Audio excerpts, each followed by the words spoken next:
यह भारत का वो कुंड है जहां भगवान परशुराम ने अपनी मां की हत्या करने के बाद अपने हाथ से चिपकी हुई कुल्हाड़ी से मुक्ति पाई थी।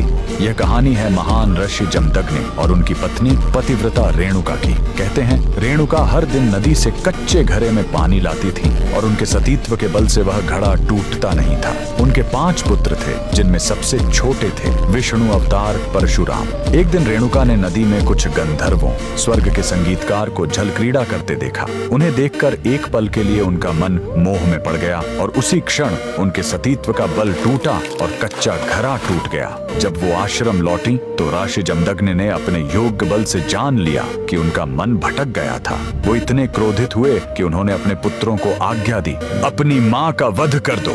जब चारों बड़े भाइयों ने मना कर दिया तो क्रोधित पिता ने उन्हें तुरंत पत्थर बन जाने का श्राप दे दिया। इसके बाद परशुराम ने पिता की आज्ञा को अपना धर्म समझा।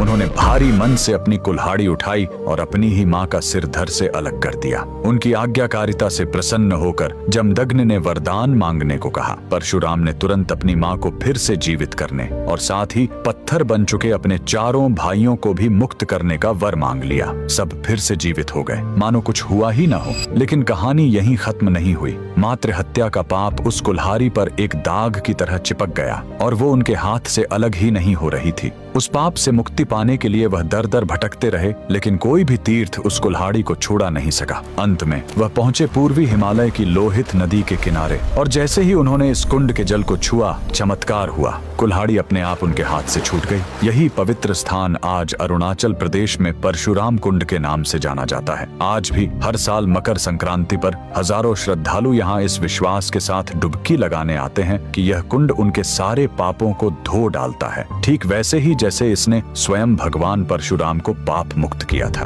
भगवान परशुराम को दिल से मानने वाले सभी भक्त कमेंट्स में जय परशुराम जरूर लिखें।